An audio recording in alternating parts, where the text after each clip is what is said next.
toujours rester gentleman.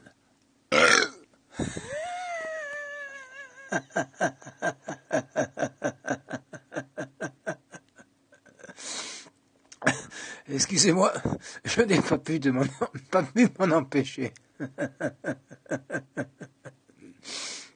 Ah, oui, c'est une petite dédicace à mon papa. Ouais. Ah ouais. Oh putain. Ça, le vieux, pour ce qui est de bramer comme un cerf. Salope. Ah non, il est trop fort, mon frère. Hein. À niveau décibels, au sommet de sa forme, mon père, mais il fait fuir un il fait fuir un tyrannosaure, lui.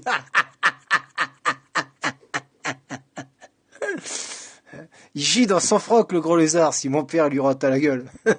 Il se barre en courant, il appelle sa mère. Il se suicide même.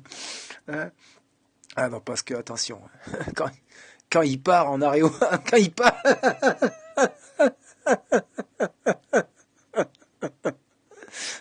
Quand il part en aérophagie, le vieux, ça déménage. Ah, l'enculé. Ah oui, moi déjà, j'en vois du lourd, mais alors lui, quand il rote, putain, il fait trembler les murs. Hein. Ah, bah d'ailleurs, heureusement qu'il n'était pas à New York le 11 septembre, mon père. Sinon, il aurait eu du mal à leur faire avaler qu'il y ait pour rien dans l'effondrement des deux tours. Hein. Mais tu crois pourquoi tu crois qu'elle penche la tour de Pise? Hein. Ça c'est mon père, ça. En 1515, à Marignan, là, il était en voyage de noces avec ma mère. Hein. Oui, à Venise. Hein. Et comme il avait chargé la mule, question champagne, ça. Hein, et qu'en plus...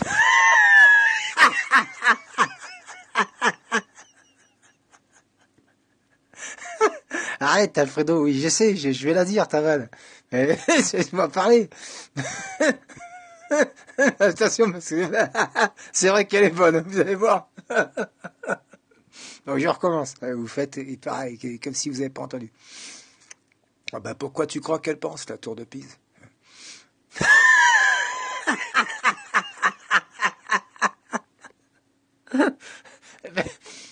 Ça, c'est mon père, ça. Hein. En 1515, à Marignan, là. Ah, il était en voyage de noces avec ma mère. Hein. Oui, à Venise. Ah, et comme il avait chargé la mule, question champagne. Hein. Et qu'en plus, il lui avait défoncé son cul aussi au plateau de fruits de mer. Oh putain. Ah, c'est vrai qu'elle est bonne. Ah, on la voit pas venir. Hein. Ouais, ça, ma mère va rigoler quand elle va entendre ça.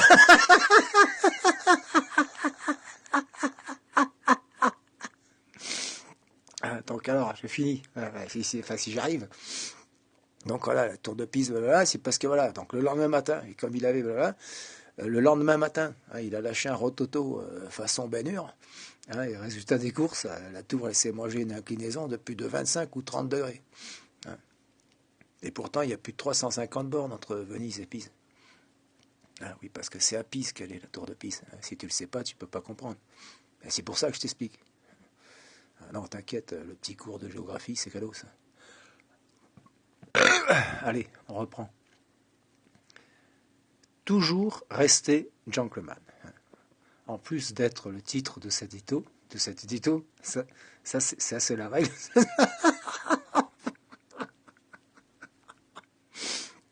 Ah, mais Alfredo, arrête, je t'ai dit, t'y mets pas, toi non plus. Hein, sinon, je vais pas m'en sortir. En plus, si tu me fais rigoler, je vais... Ah bah oui, quand je rigole, ça me secoue les boyaux. Donc, à force, je vais finir par appeler Raoul. Hein. Oui, non.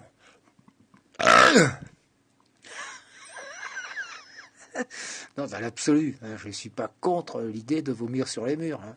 C'est vrai que c'est rigolo. Hein, cette semaine, c'est moi qui fais le ménage.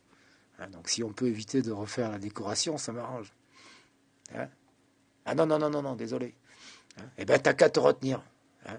Tu chieras dans le ventilateur la semaine prochaine. Hein. En plus, c'est Igor qui fait le ménage la semaine prochaine. Donc c'est bon.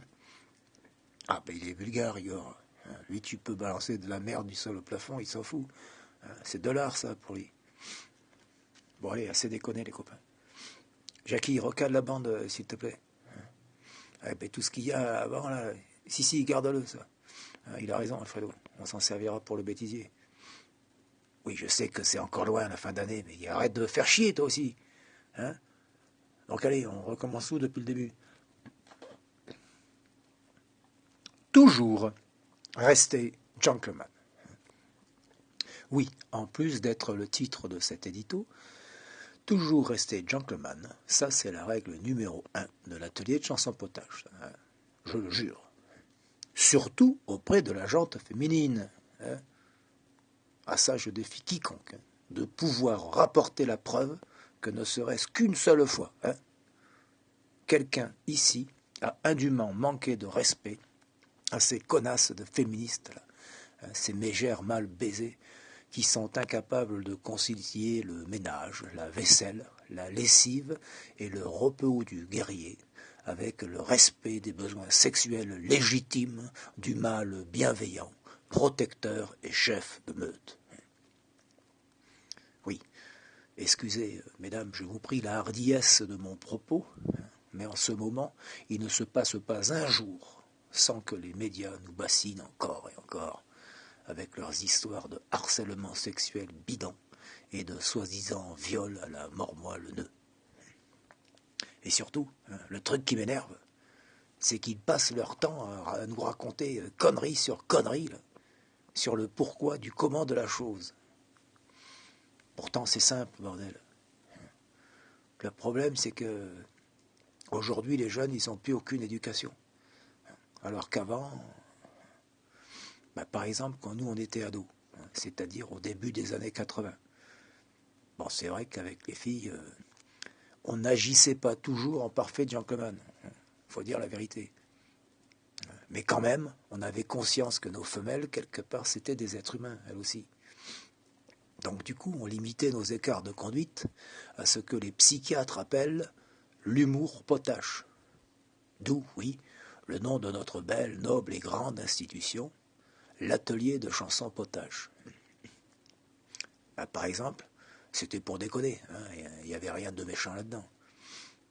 Quand on allait retrouver nos régulières du moment pour la séance réglementaire de roulage de galoche à l'école après les cours, eh bien, pour déconner, juste avant ça, on glissait la main dans notre caleçon et on la frottait, vous savez, entre les couilles et le fion, là. Oui, là où il y a tout le jus de la journée qui s'est accumulé. Ah ouais, c'est dégueulasse. Ça pue, c'est d'horreur. Donc on faisait ça juste avant d'aller retrouver Nathalie, Sandrine, Corinne ou Valérie. Ouais, elles s'appelaient toutes comme ça, les gonzesses de les années 80. Et Véronique aussi. Ah oui. Les nique, putain, il y en avait. Ah, les salopes. Voilà, donc, après leur avoir roulé 2 ou 3 gamelles, avec tendresse et passion, délicatesse même, voire aussi, parfois, quasiment ou presque, une espèce de sentiment amoureux, on s'amusait à leur caresser le visage avec notre main qu'on avait donc parfumée, avec nos effluves anatomiques les plus abominables, et cela en prenant bien soin de faire passer lentement nos doigts sur leurs lèvres, histoire que leurs narines ne perdent rien du bénéfice de l'odeur. Et là, évidemment, la fille, elle pétait les plombs. Pouah! Mais putain, qu'est-ce qu'elle pue ta main? Où est-ce que t'es allé la fourrer encore? Tu m'étonnes. À l'époque, on se lavait que tous les 15 jours. Donc c'était normal que la gonzesse sa gueule. Voilà, et donc juste après qu'elle se soit offusquée de la sorte, qu'on l'ait prêté de force à ce petit baise-main pestilentiel, fier et digne, on leur sortait notre vanne favorite, la réplique qui tue. Ah oui, pardon, excuse-moi, ma chérie.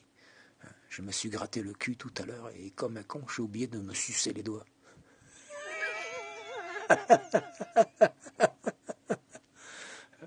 Ah oui, c'est vrai qu'elle est très bonne.